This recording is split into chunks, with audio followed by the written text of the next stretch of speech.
nesse momento, aula hermenêutica, tá bom? Quem quiser anotar aí, aula hermenêutica. O que é hermenêutica? Arte da interpretação.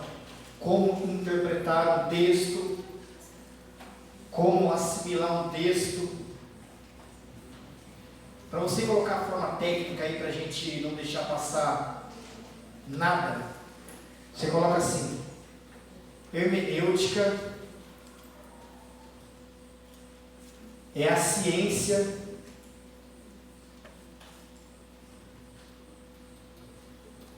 cujo objetivo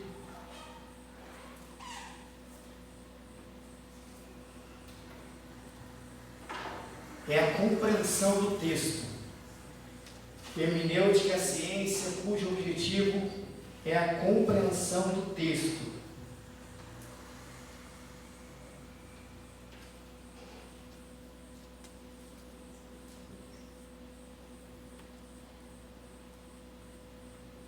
Então nós vamos começar a entender agora essas ferramentas para a gente ter uma fundamentação bíblica. É muito necessária uma boa interpretação.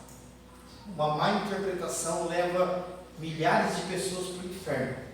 Você pode ter certeza disso, que diversas religiões, vamos falar aqui um pouco essa noite, diversas religiões foram fundamentadas em uma interpretação errada da palavra de Deus.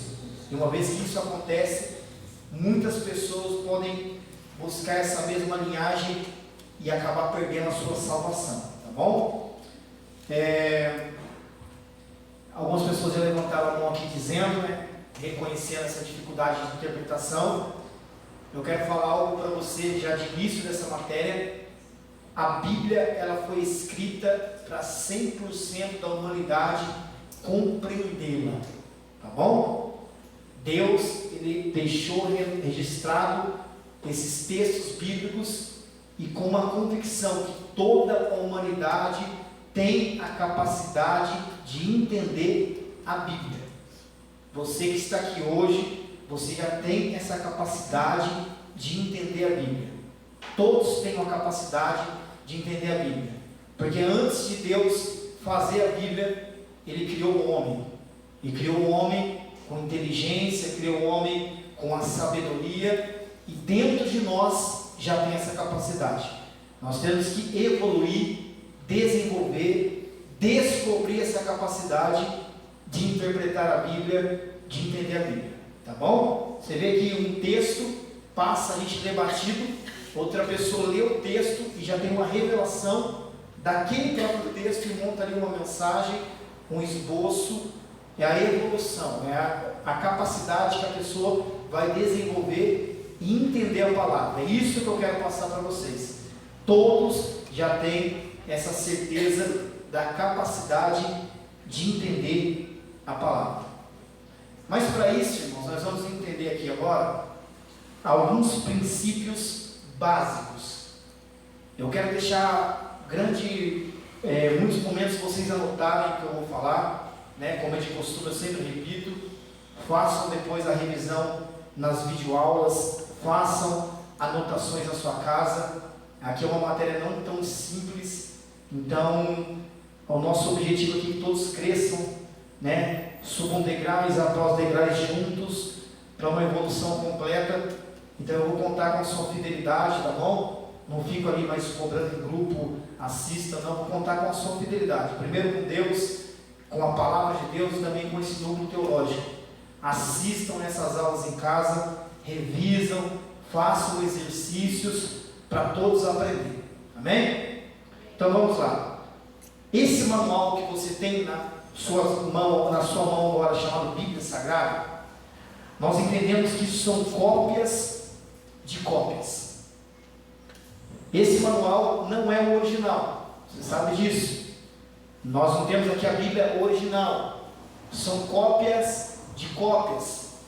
E quem que fazia ali essa tradução, fazia essa multiplicação dos escritos, eram pessoas que tinham uma função chamada copistas, pessoas que copiavam a palavra em punho. Se eu fazer um texto aqui agora, editar um texto, e se eu passar esse texto para a pastora, um texto com 5 linhas. Até esse texto chegar lá atrás do nosso pastor Antônio Carlos, esse texto já vai ser mudado. Diferentes culturas, diferentes tipos de interpretar uma situação, razões a qual as pessoas escrevem, razões a qual as pessoas creem em algo. A frase que eu editar aqui na frente vai chegar de uma forma totalmente diferente lá atrás. E isso não foi diferente ao escrever a palavra de Deus. Diversas culturas, diversas crenças, índoles, esses copistas foram mudando aos poucos a palavra de Deus. Nós podemos entender que a Bíblia que você tem nas suas mãos hoje, 92% do escrito dessa Bíblia, nós consideramos que está exatamente escrita no original. 92% está no original. Mas 8% da Bíblia Sagrada no mundo todo, ela vai fugir um pouquinho. Então imagina 8% de um livro tão extenso como esse, se nós não pararmos para interpretar a Bíblia de uma forma correta, nós pegamos textos sem contextos, que vão virar pretexto e podem ali trazer grandes danos para a vida de alguém. A Bíblia não pode ser lida de qualquer maneira, ela tem que ser respeitada.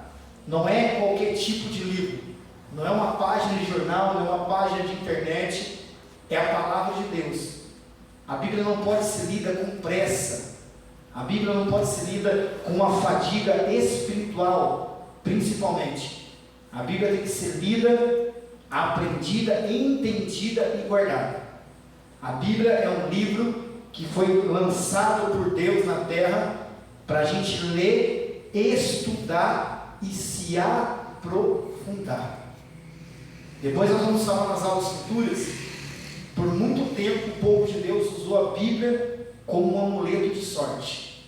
Colocava debaixo do braço e acreditava que isso ia causar alguma vitória em determinada situação que estava se opondo contra suas vidas. Mas não, a Bíblia não é um amuleto de sorte. A Bíblia é um livro que tem que ser lido e estudado. Amém? Então nós vamos dar aqui continuidade. Primeira coisa que eu quero passar para vocês é a primeira ferramenta de como interpretar a Bíblia. Só frisando aqui algo, eu falei aqui na primeira aula, nem todos estavam na primeira aula, sobre ferramentas que a tecnologia nos oferece hoje. Tenham um dicionário Aurélio no seu celular, um aplicativo que você vai baixar em 40 segundos. Tem um dicionário Aurélio. Nós não podemos ter o costume de ler a palavra. Aqui nós temos um professor, temos professores aqui na nossa igreja também. Nós não podemos, não só a Bíblia, qualquer tipo de leitura, mas estamos falando sobre Bíblia aqui. Nós não podemos admitir ler uma palavra sem entender o significado da palavra e dar continuidade na leitura. Nós cristãos não podemos admitir isso, tá bom? Eu já li jornal, já li diversas matérias que passam uma palavra ali, eu vou direto. Mas a palavra de Deus não. Não pode haver uma palavra escrita que eu vou ler essa palavra, eu vou passar adiante sem compreender essa palavra. Isso também significa respeito com a palavra de Deus. Concorda comigo? Abaixe um aplicativo Dicionário Aurélio no seu celular. Quando você estiver lendo a palavra, quando você vê uma palavra que não é do seu conhecimento, que é natural, você vai pesquisar o significado dessa palavra, vai ser já algo a mais para o seu aprendizado, para a sua grade de conhecimento, e você vai entender o que aquele texto quer dizer para nós. Não deixe as palavras passarem batidas sem você compreender a palavra. Vamos lá. Ferramenta principal para a interpretação da palavra. Isso daí, pessoas judaizantes do Velho Testamento, os apóstolos, os que vieram depois com a reforma, todos usavam a mesma ferramenta. Escrituras interpreta as Escrituras. As Escrituras interpretam as Escrituras. A ferramenta principal para interpretar a palavra de Deus é a própria palavra de Deus. Deixa eu fazer uma pergunta. Eu trouxe aqui a explicação, e eu acredito que sim, do que significa descalçar a sandália dos pés. Trouxe? Não. Eu peço perdão, porque a gente prega aí sempre, e aí você fala uma pregação, você acha que foi na aula. Então, quem pode estar procurando para mim? Um vai abrir em Ruth 4:7. Quem pode procurar para mim, por favor? Onde que Deus vai falar para Moisés ali, descalce a sandália dos vossos pés. Qual é o capítulo? É 3, né? Vê o versículo, pode ler, pastor, por favor? Alguém deixa aberto para mim, Ruth 4:7, por favor. Eu vou pedir quem for fazer a leitura, o irmão Júlio que me chamou a atenção assim, né, no bom sentido. Ele foi assistir a aula, que ele teve um compromisso na aula passada. Na hora da leitura, não está saindo no áudio. E tem pessoas que não conseguem estar aqui. Tem uma igreja lá no Rio de Janeiro que está fazendo essa aula à distância. Então, quem puder ler em voz o quanto mais alto para tentar o áudio sair aqui para ajudar as pessoas que estão estudando à distância, nos ajude. Amém? Quem tiver mais coragem, quiser vir aqui na frente, seria melhor.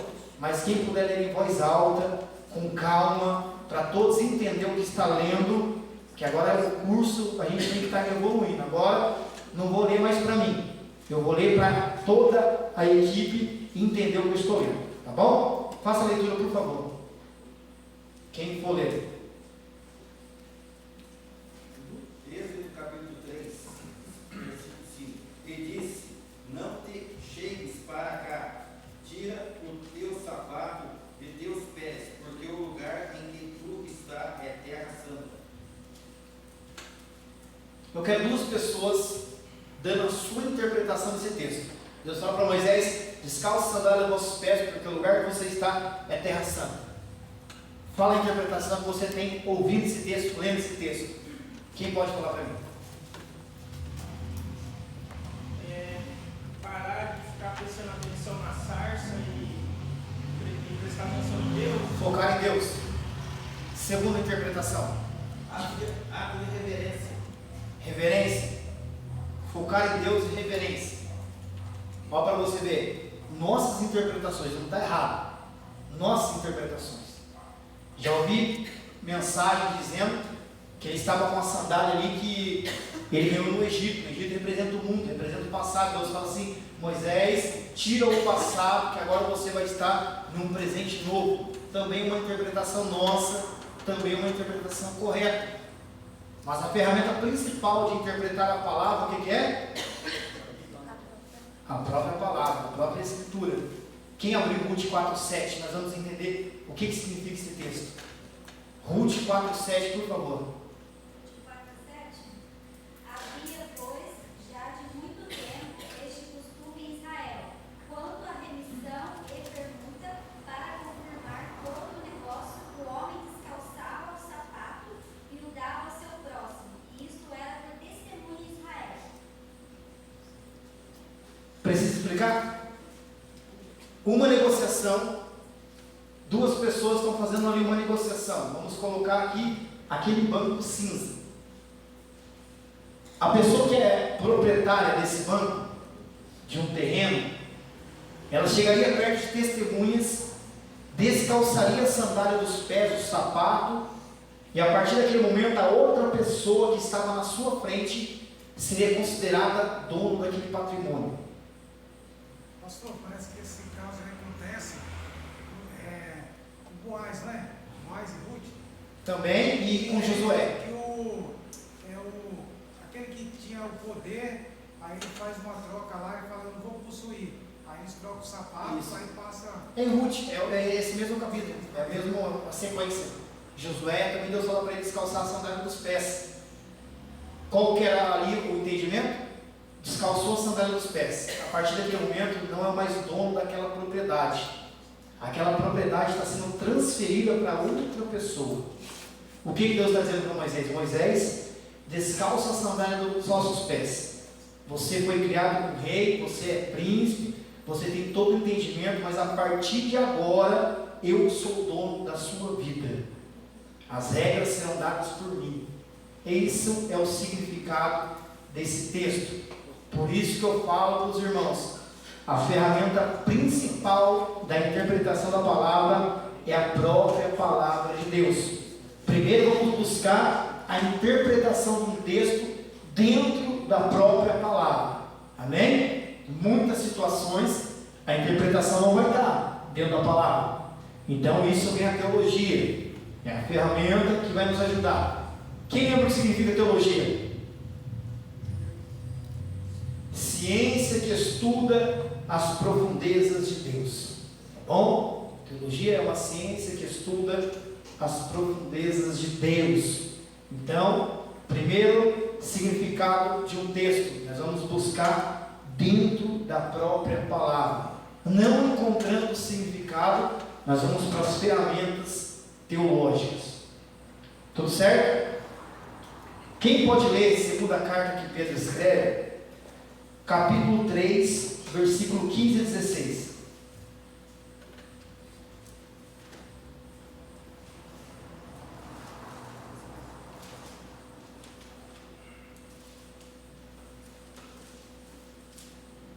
Segunda Pedro 3, 15 e 16.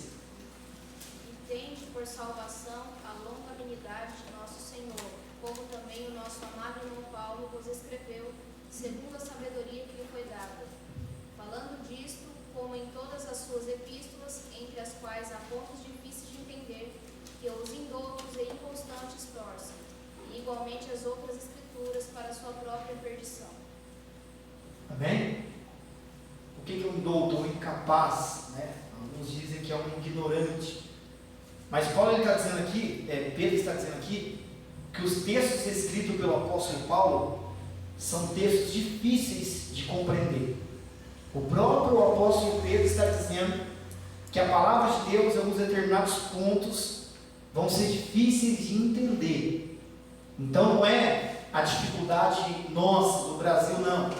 Alguns pontos estratégicos, Paulo vai usar os seus conhecimentos avançados para tratar com pessoas que estavam em níveis de conhecimentos avançados também. Nós não estamos dentro desse mesmo âmbito de conhecimento, nós não vamos poder ler sem entender e deixar isso passar. O próprio Pedro vai abrir esse alerta. Alguns textos vão ser de difícil compreensão, mas se Pedro buscou entendimento naquela época que não tinha um telefone, não tinha uma energia, não tinha internet, nós não temos o direito de pegar qualquer palavra da Bíblia, qualquer texto da Bíblia e deitar, dormir sem compreender. Eu quero que essa aula fique marcada no coração de todo mundo. Nunca mais aceite essa ideia de você ler um versículo, não compreender e deitar com sua cabeça em paz sem entender isso. Amém? Desperta aquele curioso dentro de você. Seja uma palavra, seja ali uma forma, um tamanho de um edifício, qualquer coisa dentro da Bíblia que chamar a tua atenção, vai buscar a revelação. Isso vai trazer conhecimento para você. Você nunca mais vai perder esse conhecimento. Textos bíblicos têm que ser interpretados. Amém? Se não fosse assim, Deus não permitiria que os textos estivessem registrados aqui. Nunca mais aceite essa ideia. Leu uma palavra, não entendeu, antes de você dormir, busca o entendimento. Às vezes eu estou com a minha esposa, ela foi pregar agora em São Zé, ela é testemunha. Às vezes a gente está no carro ouvindo ali uma rádio, às vezes fala uma palavra, eu estou dirigindo, eu falo para ela, pesquisa agora para ver o que significa essa palavra. Vai aumentar o seu nível de conhecimento. Você vai aprender e nunca mais vai esquecer. Tá bom? Use as ferramentas para nós. Tá? Então vamos lá.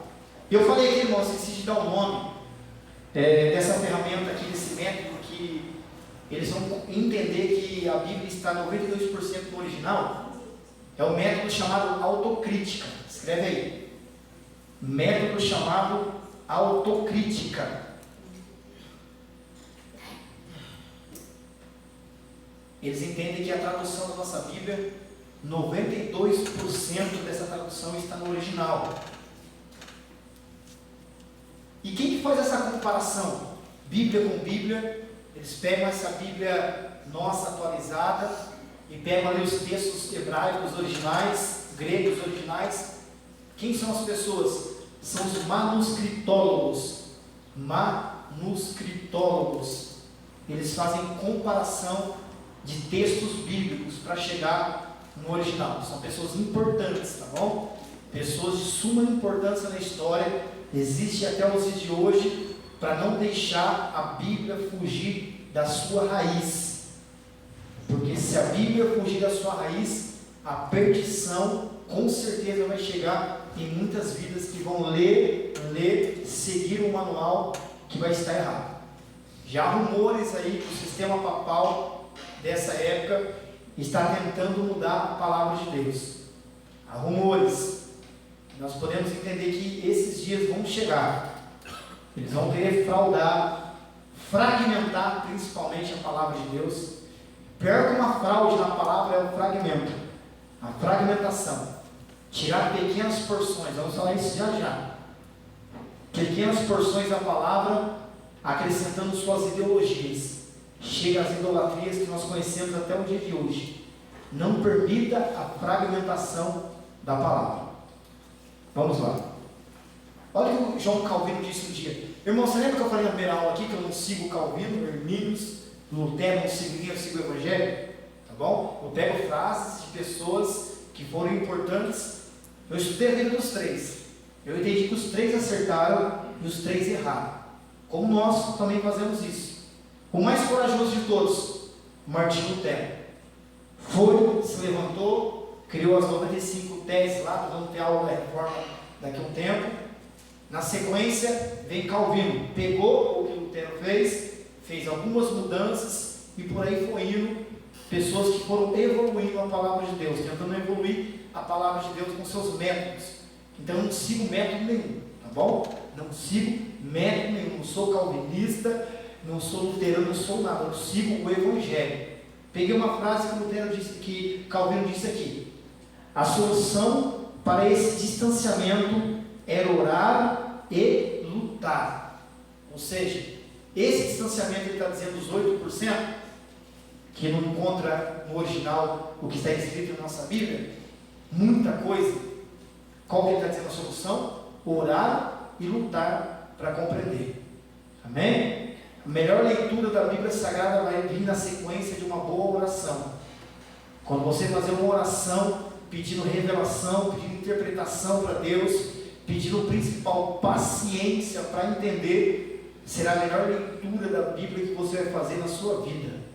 Faça uma leitura, faça uma oração para a sua leitura ser eficaz. Fala a verdade, quem nunca pegou uma palavra, uma Bíblia, leu e não entendeu nada? Cansado, fadigado, nem lembra o que leu. A primeira vez que eu li a Bíblia inteira. Eu li a Bíblia, terminei a Bíblia e passei as maiores vergonhas da minha vida. Novo convertido, li. Um dia reunido com os amigos, com os irmãos, eles falaram sobre a Arca da Aliança.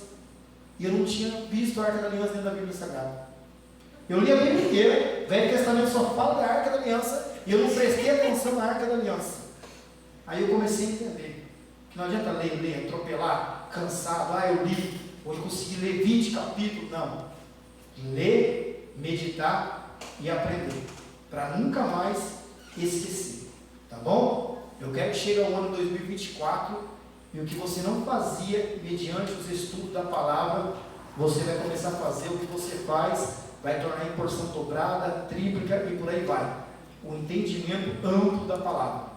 Que isso seja uma dádiva de Deus depositada sobre todos nós. Peça isso para Deus como presente, como um dom. Entender e amar a palavra de Deus. Vamos lá. Qual que é a solução que ele está deixando? Lutar, orar e lutar. Né? Ele fala assim, orar e lutar. Então eu quero mostrar para vocês agora o porquê que você nunca mais vai pensar que você não tem capacidade de entender a Bíblia. Existe tudo uma hierarquia no mundo espiritual, inclusive na Bíblia Sagrada para o seu entendimento. Se você parar para analisar, tudo foi criado pela palavra de Deus. Deus criou o mundo através do quê? Da sua palavra. Nos dias de Noé, a Bíblia diz que o mundo acaba. Não vai acabar o mundo? Deus ele coloca um sinal no céu. Que sinal Deus coloca no céu? Hoje você vê um arco-íris aí, fala a verdade. A fábrica que eu trabalho está cheia de arco-íris lá, que fala que é inclusão. E algumas pessoas falam para mim assim, mas tem um arco-íris aqui, eu não aceito o arco-íris. O arco-íris é de Deus. Ele significa uma promessa. Independente da crença, da ideologia, do gênero, olha para o arco-íris como uma promessa de Deus. Deus que fez o arco-íris, deixa o mundo imitar, deixa o mundo pensar, o mundo sem saber está propagando as promessas de Deus. Então Deus ele coloca um arco-íris dizendo assim, nunca mais eu vou acabar o mundo dessa forma. Mas Deus deu ali um método para Noé salvar a sua família. E o que Deus mandou Noé criar? Arca. Se você ver a tradução da palavra arca no original, significa telva. Telva, para nós, a tradução é palavra. Quem salvou a vida da família de Noé foi a palavra. Tudo foi baseado pela palavra, tudo foi criado pela palavra, a salvação sempre será pela palavra, nada vai substituir a palavra. Amém? Façam as anotações aí. Eu falo assim rápido, porque aqui vai ser a aula lá do Gênesis. Aí eu vou dar a explicação certinha, você vai fazer a anotação, tá bom? Quando chegar nessa aula do Pentateuco, mas é só uma explanação aqui para entendermos a necessidade da palavra de Deus.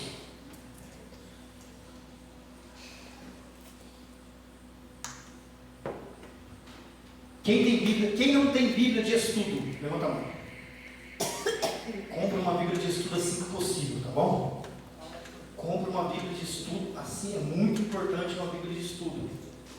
Eu perdi a mania de dar Bíblia para as pessoas. Porque eu já dei umas 5 Bíblias, eu dou a Bíblia e a pessoa vai embora da igreja. Não sei que mistério é esse, eu parei. Então eu gosto muito, irmãos, de Bíblias diferentes. Eu dei uma Bíblia que eu me arrependo muito, é só teólogo brasileiro. E eu dei essa Bíblia, era muito boa, meu irmão. Não vi depois mais com a Bíblia na igreja. Mas existem muitas Bíblias de estudo boa. Eu tenho a aplicação pessoal, eu tenho do Charles Spurgeon, hoje eu tenho do Hernandes Dias Lopes. Quem conhece Hernandes Dias Lopes? Muito bom, irmãos. Muito bom escritor e historiador. Grande professor da palavra de Deus. Amém?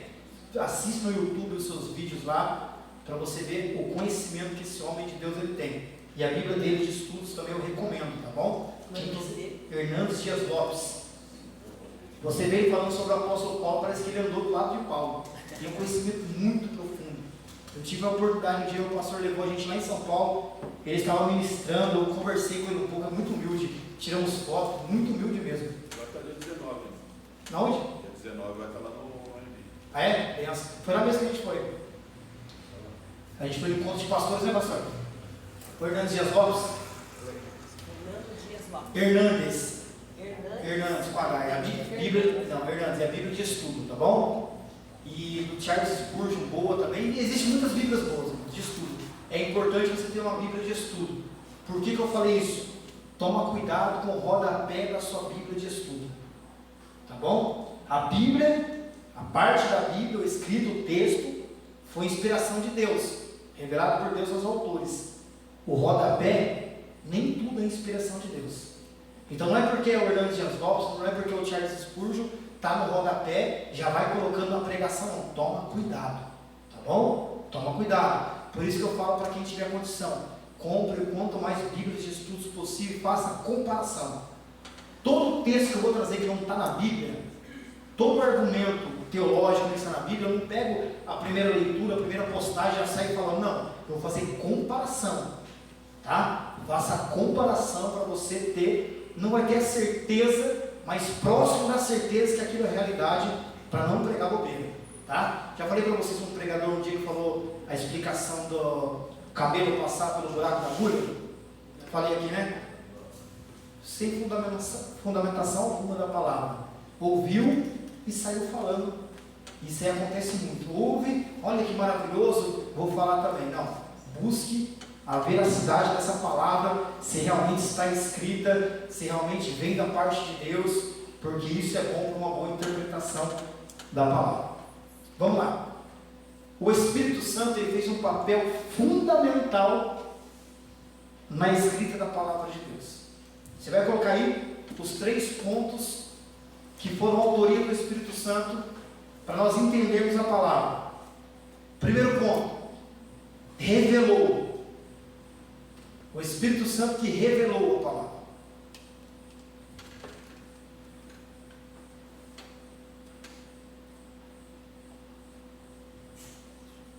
Ele trouxe a revelação.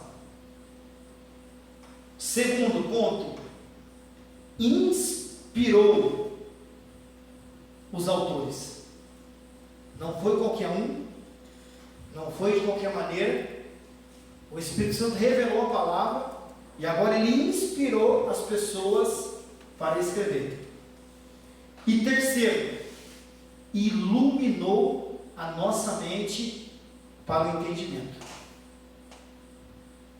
Revelou, inspirou e iluminou a nossa mente. Então você nunca mais vai poder falar assim: eu não consigo entender a palavra, eu não vou aprender a palavra. O Espírito Santo ele é perfeito, perfeito, soberano. Ele revelou, inspirou as pessoas e iluminou a nossa mente. Paulo diz que nós temos que lutar contra os dardos inflamáveis. Eu peguei o Evangelho de Jesus Cristo que você escreveu Marcos para ler e passou numa parte que eu não entendi muito bem. Que diz sobre quando Jesus está no Getsemane. Aí vai falar de um jovem que estava enrolado num pano. É Marcos mesmo. Aí eu não entendi porque a minha Bíblia não fala só quem que é, fala que... Segundo grande parte dos teólogos, esse jovem que ele está com o lençol, vai tirar o lençol dele, é o próprio João Marcos, é o próprio Marcos. É ele falando dele, entendeu? De um jovem que estava visitando Jesus, e grande parte dos teólogos vão dizer que essa interpretação era o próprio Marcos falando dele. Amém? O próprio Marcos estava ali citando uma passagem a seu respeito. Então o Espírito Santo, irmãos, ele iluminou nossa mente. Paulo fala dos dardos inflamáveis. O que era um dardo inflamável? Era um dardo, lançava assim ali uma seta, né, uma lança, melhor dizendo, só que não era qualquer tipo de lança, porque as pessoas eles começavam a usar os escudos. Então uma vez que um soldado lançava ali aquelas lanças, essa lança cercando o escudo caía por terra. Então os soldados, querendo evoluir, querendo vencer a guerra, eles pegavam agora essas lanças, colocavam panos à ponta das lanças, submergia a piche e atirava fogo. E quando agora lançava essas lanças, pegando fogo, consumindo fogo, acertava os soldados, acertava os escudos e incendiava as pessoas. Então Paulo está dizendo assim que nós temos que lutar apenas contra as setas e contra os dardos inflamáveis. Aquele que não vem só na chuva, aquele que vem e quer destruir. E essa é a forma que o inimigo trabalha para a pessoa não compreender a palavra de Deus. Quer deixar Satanás feliz? Senta para ler e levanta sem aprender nada. Ele não quer tirar o tempo apenas da pessoa não ler. O que mais vai satisfazer ele é a pessoa sentar para ler e não entender nada. E o pior, sair falando o que vem na cabeça. Nós já passamos por isso, vamos falar a verdade? Você senta, a gente sempre vai ter ética, sempre vai respeitar, sempre vai compreender, mas lê o texto, conhecereis a verdade vos libertará, porque Noé estava na arca, o Apocalipse vem dizendo, soltando palavras ao vento, e não é assim que Deus nos ensina. Eu nunca vi Jesus citar uma passagem, não explicar a passagem. E Paulo fala, nós temos que ser imitador de Paulo como ele foi de Cristo. Eu nunca vi Paulo citar uma passagem e não explicar aquela passagem. Ele vai explicar o que ele citou, depois ele dá a sequência. E esse é o nosso dever. Amém? Esse é o nosso dever. O que nós temos que entender? Uma vez que o Espírito Santo ele inspirou os escritores a escrever daquele modo, daquela forma a palavra, nós não temos autonomia de mudar o modo a qual o Espírito Santo revelou alguém. Eu não tenho a capacidade de pegar um texto e colocar a minha ideologia, aplicar nesse texto e passar para as pessoas. Não. Nós não podemos fazer isso. Nós temos que respeitar a verdade. Se aquele texto é para repreensão, se aquele texto é para exortar, para elogiar, nós temos que respeitar o que o texto está dizendo. Foi bem claro? Não mude a interpretação do texto a fins próprios, a benefícios próprios. Não faça. Eu já fiz isso. Antes de entender essa necessidade, esse problema que eu posso causar, eu pego um texto e nesse texto eu começo a falar o que eu quero, impondo a minha ideia. E não é isso. Não posso fazer isso. Então eu vou dar uma palestra secundária. Aí eu vou introduzir a minha ideia. Mas se eu estou lendo um texto, eu tenho que pegar a real intenção que o autor escreveu aquele texto, eu tenho que transmitir para as pessoas. Amém? Posso contar com todos? Não se esqueça disso. Se você foi iluminado por Deus para pregar uma mensagem, prega o que Deus revelou naquela mensagem para quem escreveu. Respeita os autores daquele livro, daqueles textos bíblicos, tá bom? Isso Deus vai te levar longe, tendo essa fidelidade com a palavra, esse respeito com o que o Espírito Santo fez. Deus vai te levar longe, vai te exaltar. Talvez você fale assim, mas eu não vou conseguir introduzir o que eu queria. Talvez o sermão não vai ficar tão bonito. Amém. Faça o que Deus mandou fazer dentro daquele texto. Aí vem as correntes teológicas. Aí você vai se aprofundar. Você quiser saber como que era aquele cenário, como que era o território, como que era a linhagem daquelas pessoas, você vai acrescentar, mas você não vai mudar. Tá bom? Não muda a verdade de um texto. Um exemplo que eu vou deixar para nós aqui, já passei para alguns irmãos, quem não esteve em outras aulas vai entender. Quem pode ler Isaías 41, versículo 1 até o 8?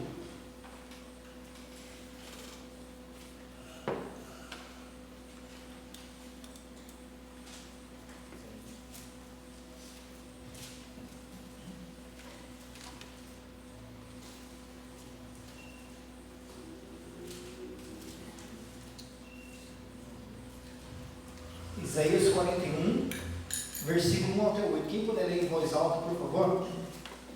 Isaías 41, versículo 1 diz assim: Mantenham o silêncio diante de mim, ó ilhas, e deixem os povos renovarem sua força.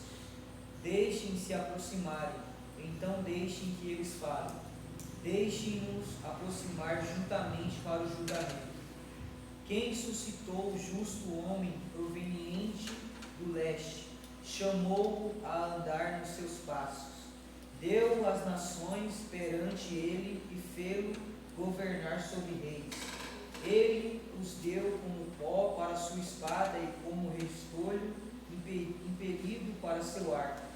Ele os perseguiu e passou em segurança pelo caminho que ele não tinha percorrido com seus pés. Quem tem forjado e feito isso, chamando as gerações desde o início? Eu, o Senhor, o primeiro e com o último, sou eu. As ilhas viram isto e temeram. Os confins da terra tiveram medo, aproximaram-se e vieram. Eles ajudaram cada um ao seu vizinho, e cada um disse a seu irmão: seja valente. Então o carpinteiro encorajou o ourives, e o que uniformiza com o martelo ao que golpeou a bigorna, dizendo: isto está pronto para a solda. E ele fixou com pregos de forma que não se mova. Porém tu, Israel, és meu servo, Jacó, a quem eu tenho escolhido, a semente de Abraão, meu amigo.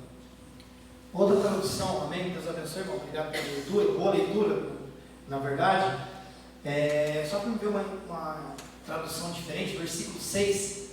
Qual tradução está dizendo uma ou outra ajudou? Esforça-te. É a 6. Um ao outro ajudou e ao seu companheiro disse: esforça-te. Um ao outro ajudou, eu sou companheiro disse, esforça-te. Amém? Muitos de nós, na maioria, talvez todos nós já usamos esse versículo aqui, dizendo que Deus está dizendo para um ao outro ajudar, eu sou companheiro disse, esforça-te. É uma palavra boa, nós podemos usar para nós, mas não é a real intenção do texto, tá bom? Se você ler com calma esse texto, nós vamos compreender que Deus está combatendo a fabricação de idolatrias, imagens. Se você começar a analisar, eles estão criando esculturas a deuses. E quando está dizendo assim no versículo 6, um ao outro ajudou, e o seu companheiro disse, esforça-te, eles estão se animando a produzir mais tipo de imagens. Todo mundo que estiver com a Bíblia, faz a leitura agora com calma para você ver. Leia na sua Bíblia, quem estiver com a Bíblia aí. Versículo 1 até 8, depois nós vamos explicar cada detalhe aqui desse texto. Isaías 41, 1 até 8. Lê com calma para você compreender a fabricação de esculturas.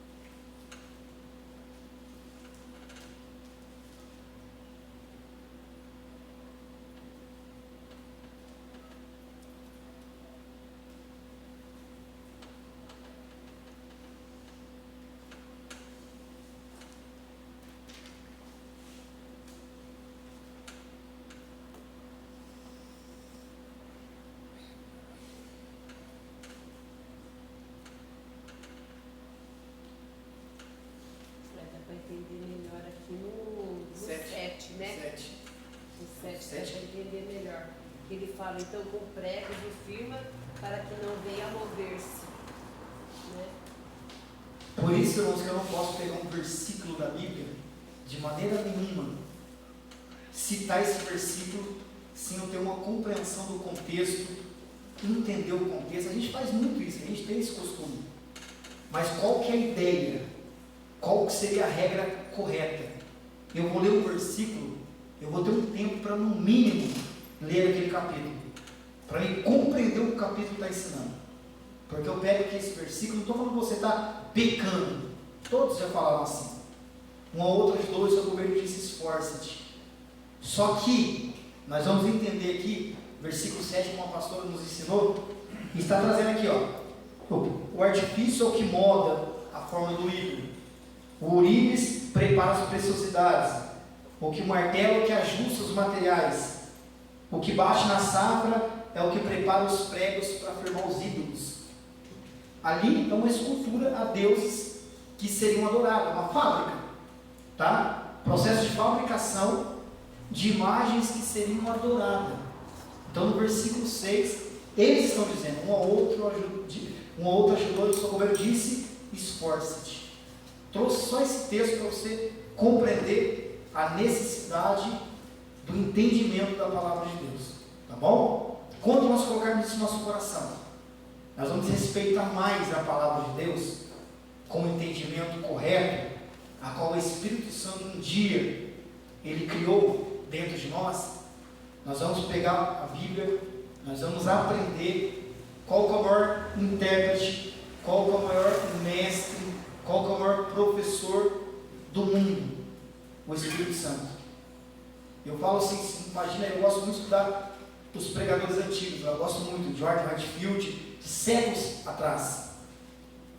Eu imagino assim que se eu morasse do lado da casa de George Whitefield, Charles Spurgeon, eu queria estar na casa dele toda hora, batendo palma, sentando, tomando um café, chamando para vir na minha casa para me aprender.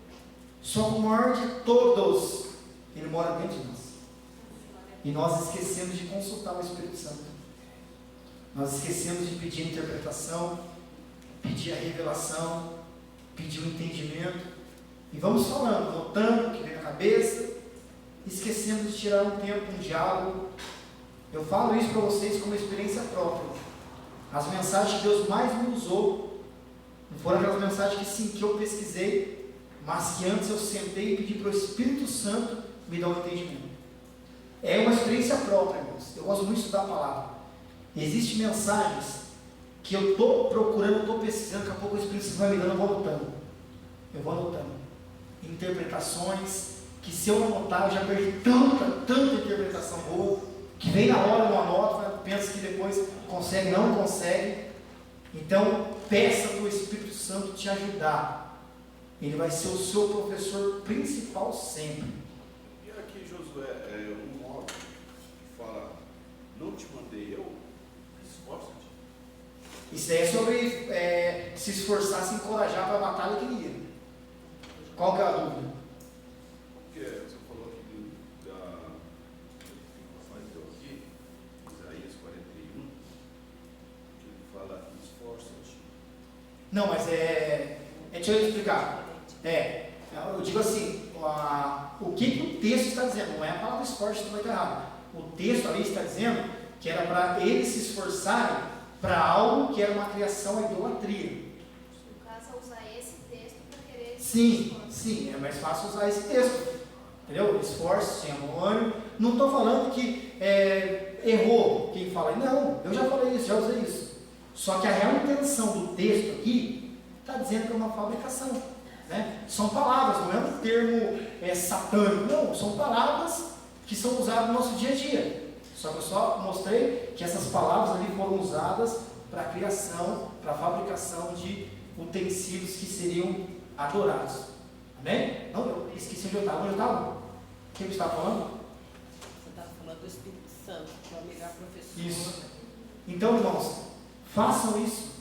Usa isso como costume. Peça para o Espírito Santo dar a revelação dos textos para você. Ele te leva a lugares, a livros, a passagens que você se surpreende. Se surpreende. O Espírito Santo sempre vai ser o maior professor de todos. Não cobra nada, não mora longe e a qualquer momento ele está disponível para te ajudar. Amém? Amém. Vamos dar continuidade agora, irmãos. Eu cheguei onde eu queria chegar. Nós temos amigos católicos, tá? Até o final do curso, a gente vai começar a entender que nós não somos rivais do catolicismo. Não. Diferentes interpretações nos afastam do mesmo tipo de crença. Nós vamos entender o porquê. A maior dúvida que eu tive, eu dava risada, eu estava no trabalho, vinha sequências de perguntas, eu fiz de propósito. Quando eu passava aquele exercício, esse trabalho aqui de grupo, sobre a história do cristianismo, tanta gente mandava mensagem: nossa, pastor, mas aquele homem era um padre. Nossa, mas ele estava na igreja católica. Sim, a primeira igreja.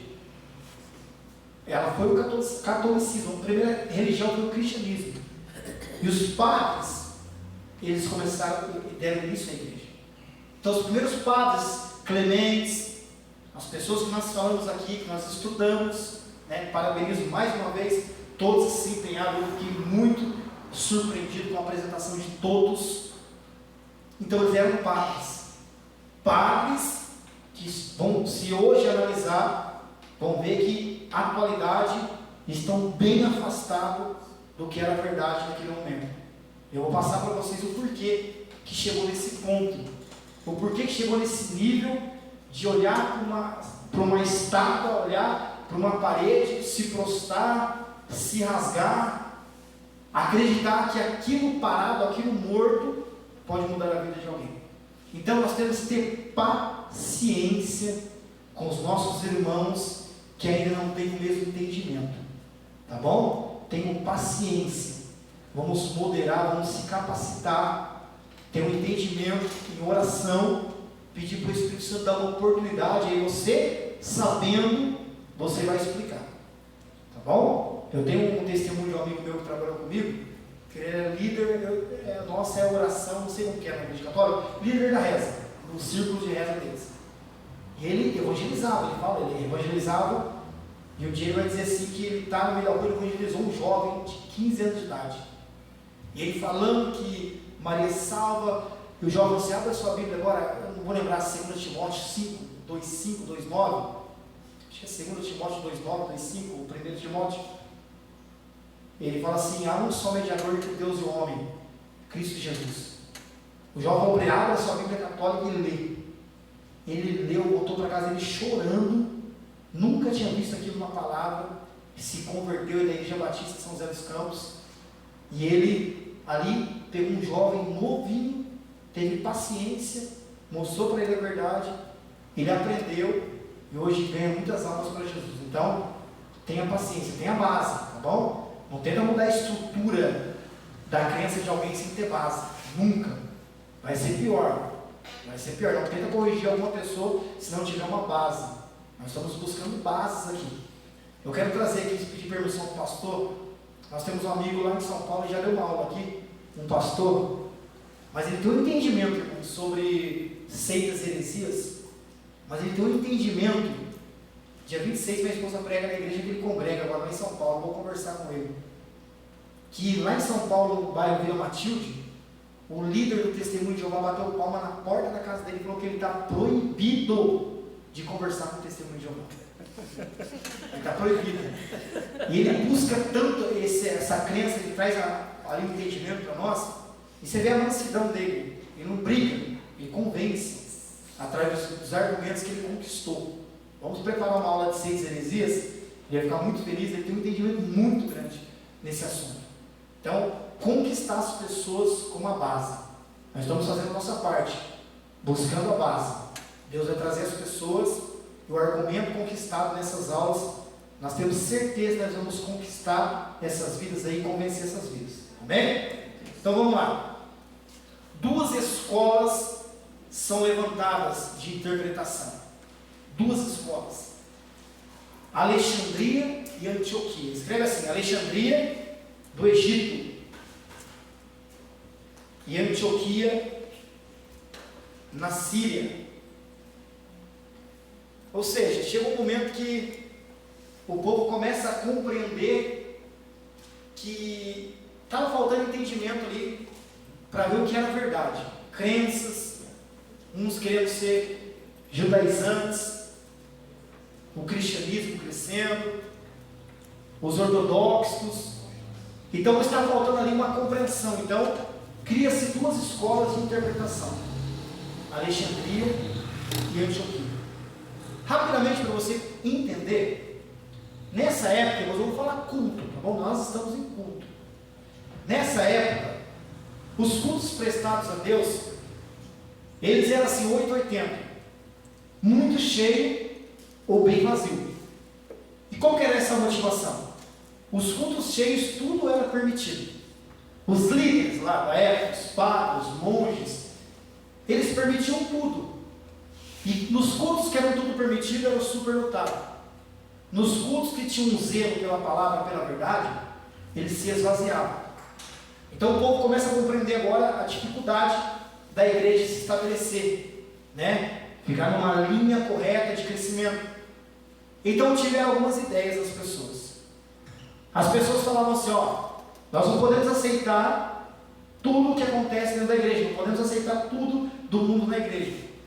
Mas nós entendemos também que as pessoas, sendo exortadas, não vão querer vir em todos os cultos. Então eles tiveram uma ideia: hoje a pregação vai ser sobre Pedro. O que os líderes fizeram? Eles criaram ali um bonequinho, né? Uma semelhança próxima de Pedro, e eles colocavam esse bonequinho e entregavam para as pessoas levar embora. Ou seja, a pessoa ia na sua casa, como o vídeo que a gente tem aqui agora, que é para ver em casa, as pessoas olhavam para o bonequinho e lembravam que foi pregado naquele culto. Os padres não queriam nada de maldade, queriam uma lembrança para as pessoas talvez depois buscarem entender mais o que foi pregado. Mas com o passar do tempo, as pessoas tinham ali o Pedro, Paulo, Tiago, todo mundo foi pregado, Moisés em sua casa, e chegavam cansados do trabalho. Aí falavam assim: hoje eu não vou no culto. Pedro está aqui, Moisés com o cajado ali. Então eles começavam a se comunicar com os bonequinhos que ganharam no culto. E com o passar do tempo, as pessoas queriam cada vez mais levar as lembranças para casa. E nenhuma igreja suporta isso. Presente, presente, presente. Então tiveram uma ideia. Nós vamos começar agora a comercializar esses bonequinhos. E foi tão grande a proporção dos resultados em lucros, que isso daí nunca mais parou. A idolatria nasceu assim dentro da igreja católica. As pessoas começavam a comprar imagens para ter a representação daquela santidade na sua casa. Chegou um tempo que o imperador romano, ele vai ver tamanha importância dessa venda, dessa conquista, que ele coloca lá em Roma, capital mundial das vendas em idolatrias que estão enganando muitas pessoas até os dias de hoje. A idolatria nasceu com uma simples falta de comunicação dentro da igreja. Amém? Essa é a base da onde saiu essa crença. Mas vamos entender agora o porquê. Não era assim, ó, vou fazer isso, não. Tudo tinha um fundamento. Tudo eles tinham um fundamento. Vou falar aqui, quero ver se dá tempo de falar pelo menos acho que dá sim, da escola da Alexandria. Eles eram baseados em filósofos. Coloca o nome desse camarada aí. Heráclito, com H. Heráclito. Heráclito, H-E-R-A-C-L-I-T-O. Heráclito. Isso, C-L-I-T-O. Heráclito.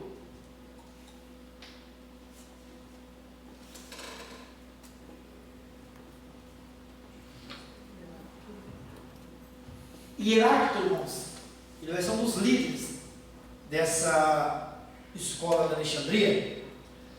E ele vai trazer aqui um método de interpretação. Ele usava hiponoia, com H, hiponoia. Coloca aí, método de interpretação da escola de Alexandria.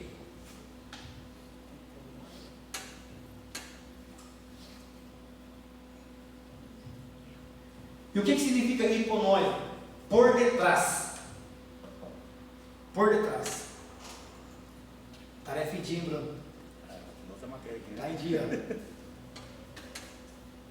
Significa o que mesmo? Por detrás. Como que era o nome do médico? Não entendi. Como era o nome do Hiponoia. médico? H-I-P-O-N-O-I-A.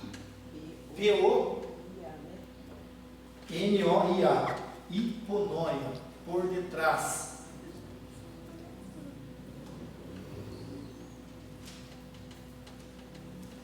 E o que ele acreditava, esse camarada? Que a verdade, o sentido, estaria por detrás da escrita. Ou seja, ele vai ler assim, ó, deixando tudo, foram ser pescadores de almas. Eu sei o que significa isso, você sabe. Os discípulos deixaram seus afazeres secundários, sua profissão, e foram ganhar almas para Jesus. Esse camarada não. Algo por detrás disso tem, nós temos que descobrir. Então Alexandria começa a criar esse método hiponômico. Alguns tempos depois, o famoso Platão, ainda dentro aqui desse contexto, tá bom? Platão ele vai criar assim o plano físico e metafísico. Escreve aí. Algum tempo depois,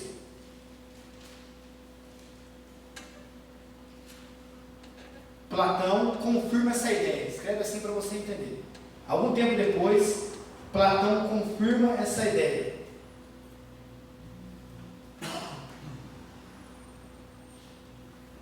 E elabora os planos.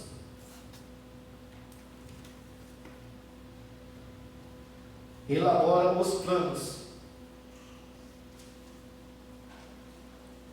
metafísico.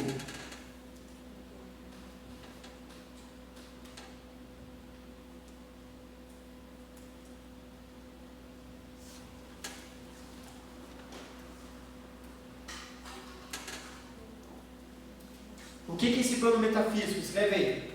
Para ele, tudo é fixo. Para Platão, tá? Esse plano era tudo é fixo, tudo é perfeito. Tudo é fixo? Tudo é fixo, tudo é perfeito. Ou seja, ele está vendo aqui essa parede, ele sabe, essa parede é fixa, ela é perfeita, ela não é mudada, né? Esse é o plano metafísico criado por Platão, baseado na ideologia de Alexandria. E ele cria também o plano físico.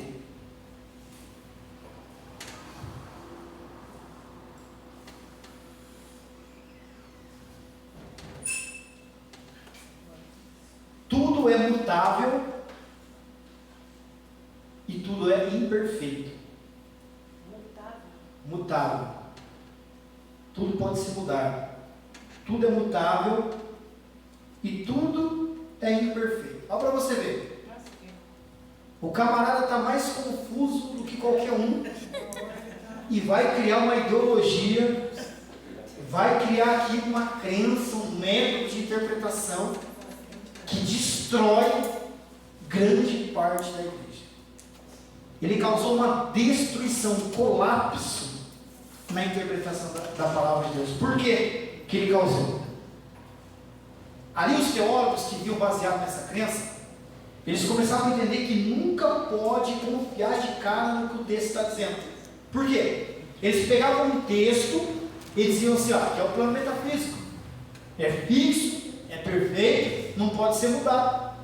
Mas na mesma teoria de Platão, eles vão dizer assim, existem algumas imperfeições nesse texto e nós podemos mudar esse texto. Começaram a mudar a palavra de Deus, baseado nesse camarada, na filosofia de Platão, de Heráclito. Eles começaram a mudar a palavra de Deus, atrás dos seus benefícios próprios. Amém? Olha o perigo de não respeitar a verdade, não respeitar o que a palavra está nos ensinando. Depois veio nascendo ali Orígenes, diversas pessoas que você tiver o desejo, você vai estudar, você vai aprender, mas mediante aqui a escola de Alexandria, o filósofo Platão, aos pensadores e mentores dessa escola, eles começaram a dizer que a palavra de Deus poderia ser mudada. Você está vendo a necessidade de sermos fiéis ao que a Bíblia nos ensina, que o texto nos ensina? Nunca mude. Eu tenho certeza que quando Platão cria essa ideia, Platão não era crente, Platão não focava a salvação. Ele criou ali o método dele, cheio de conhecimento, cheio de sabedoria. Ele não criou o método dele para interpretar apenas a palavra de Deus. Não, era o método que ele tinha para a interpretação de tudo. Pegaram ali a sua ideologia, as suas filosofias e trouxeram para a palavra de Deus. Isso trouxe consequências trágicas até os dias de hoje. Simples mensagens na palavra de Deus que as pessoas interpretam, dando ali adoração a pessoas humanas, pessoas normais. Tá bom? Vou encerrar, eu não vou entrar na escola de Antioquia para não confundir, porque eu vou ter que parar daqui a pouco por causa do horário. Semana que vem, de suma importância todos estarem aqui, revejam a aula, tá bom? Mas preste atenção. Jesus, quando ele chega e quando ele vai fazer um milagre, transformando a água em vinho, a Bíblia diz que Maria, sua mãe, está junto de Jesus e vai chegar até Jesus e vai comunicar a Jesus do problema que está acontecendo naquele casamento. Jesus chama como Maria naquele momento? Quem pode me falar? Mulher. Mulher. Eu já vi pregador dizendo que Jesus desmereceu Maria. Pelo amor de Deus, não. Eu sempre falei de Maria, algumas vezes aqui na aula, por onde eu passo. Maria não tem culpa da idolatria que colocam sobre ela. Ela foi uma jovem que se guardou, chamou a atenção do céu e tem sua salvação garantida. Ela não tem culpa da idolatria que colocam sobre ela. Ela foi de suma importância. O Espírito Santo chegou até ela, porque ela foi eleita por Deus, pelo céu, para conceber do nosso Salvador Jesus. Criou Jesus até o momento necessário. Jesus jamais ia faltar o respeito com uma pessoa que foi importante para ele e para o seu pai. Quando Jesus chega até Maria e fala assim, mulher, há um costume dentro da cultura judaica. Quando a pessoa tem uma importância menor, um judeu chama pelo nome. Quando ele acha que aquela pessoa tem uma importância maior, e sendo do sexo feminino, ele não se dirige ao nome, ele se dirige como mulher. Jesus está colocando Maria no lugar dela naquele momento. Mulher, você foi importante, você é importante, mas ainda não é chegada a minha hora. Ou seja, eu entendo quando eu tenho que agir, quando eu não tenho que agir. De uma forma linda, amorosa, ética, Jesus mostra para Maria que até ali ela foi mãe, ela cuidou, ela orientou, mas agora ela vai dizer, mulher, você é especial, você é importante, mas não é chegada a minha hora. Agora quem fala não é o teu filho, agora quem fala é o teu pai. Amém? Não faltou nenhum tipo de respeito. Reconheceu a importância, mas a partir daquele momento Jesus estava como Filho de Deus, como Pai de todos os homens. Então, cuidado com a interpretação da palavra.